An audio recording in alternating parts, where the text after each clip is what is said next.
What's up guys, welcome to the Minecart video. Today I've got a pretty cool concept to show you. I call it the Modular Minecart station, and that's because this station is unlike other stations that it's modular. So what that means is that stations are not connected to each other by redstone. What are some advantages and disadvantages? So firstly, it's modular, which means there's no redstone required between stations. So if you can see here, two stations, there's no redstone wire between them, just the rails. Other minecart stations will require some redstone between the two, just to say something like, this minecart has to stop at this station, so if you see a minecart, stop it, or something like that.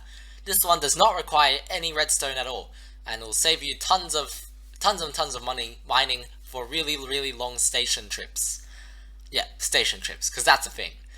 Alright, on the same idea, there's no powered rails required. So, as you can see, these are all normal rails, not powered rails. I assure you it's not a texture pack. Well, it is a texture pack, but I'm not changing it to be normal rails. No powered rails are required. This is because we use this double minecart glitch, where if you put two minecarts on top of each other, they'll push each other forever. So free power, which is pretty cool. Not only that, this station is infinitely expandable. So you can just keep on adding these stations as much as you want, and it will work perfectly fine. Finally, this does not require user input, which means you can AFK. So I remember this guy who back in like beta 1.2 or 1.3 or something, really like ages ago, he used to make these like awesome minecart stages. It's called like Mad Hatter or something, and that was when like minecart boosters look weird, really weird, like required two minecarts and stuff. It's really cool. Anyway, back in the day, he had this system where you would, every time you reached a station, you would, the minecart would pause for a few seconds and allow you time to press a button. If you press the button, minecart would come and take you into the station where you'd stop, and then you could get out. If you didn't press the button, you continued on to the next station. Now, this is perfectly fine, and a perfectly modular station, actually. In fact, it was by definition modular. However, it did mean that you were required to sit next to your computer for the entire journey and like make sure you didn't miss that opportunity to press that button. Just like you have to pay attention on an actual train.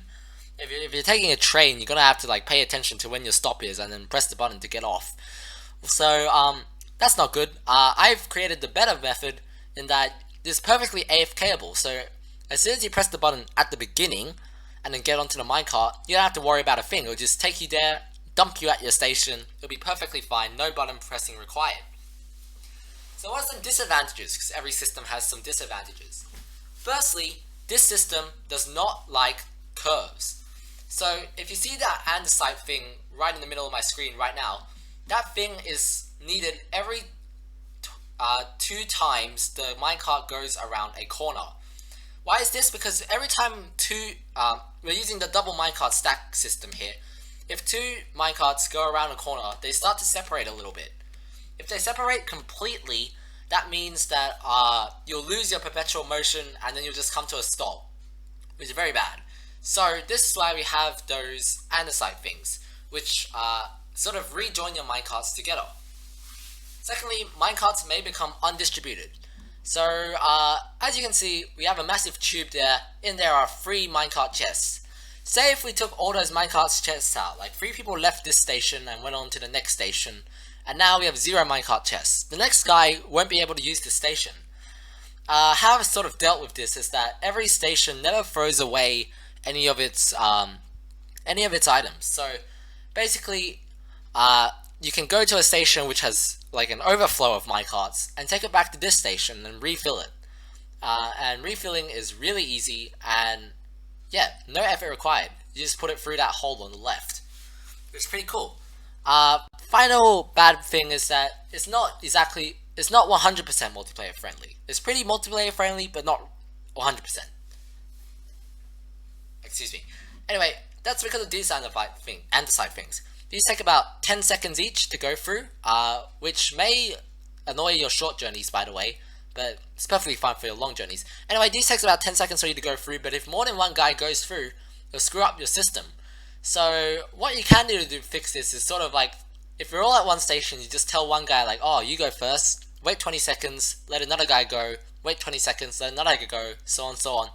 And if you do that, nothing will screw up and you'll be perfectly fine They work perfectly, no problems. Alright, now that I've got that out of the way, let's actually see this system in action. Alright, okay, let's reset this. This is the default position.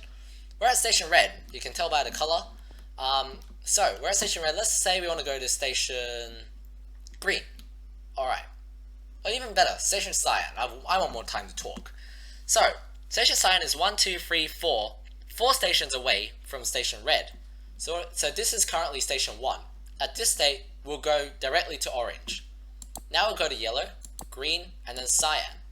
So 1, 2, 3, 4, this means we're going to go to cyan station when we press this button. So what I'm going to do, I'm going to press this button, minecart will spawn here, and also a minecart chest will come in from above. Next we'll pass by this row of hoppers, and then we'll go on our merry way. So firstly we're going to the andesite thing. You'll see that the water separates us. I fall down into this thing, and then the minecart chest comes down as well. So now I restacked, and then this repeater chain that came will let us go again. And basically this will reset the system. Next, I'll show you how the system works. So in here you'll see we have 2 redstone pieces. This was given to us back when we first left the station through those hoppers. So basically how this works is that every time you pass a station, it'll check to see if you have a redstone. It'll take 1 redstone. There you go. It's taking 1 redstone, it's acknowledged that you have a redstone, and then it's going to say, alright, you have a redstone, I'm going to ignore you. As soon as you run out of redstone, the station will accept you. So we'll go on to the next station here. You see you still have 1 piece of redstone. So it's going to take it, took it, and it's going to ignore us, which is perfectly fine. Now our chest is empty. As soon as we get to the next station, which will be a while because of this andesite thing, as soon as we get to the next station, it will detect that there's nothing there, and then this track won't change. We're going to go into here, the activator rail will dump me, and then now I'm at station cyan, just as I wanted, and I didn't have to press anything at all I did was look around. Alright, so that's pretty cool. If you want a demonstration on how this works and all how behind the scenes, just ask in the comments. If enough people really want it, I'll totally give them to them. Otherwise, this world will be in the description, so you can play around with it if you want. And yeah, that's about all I have to show you. Goodbye, thanks for watching.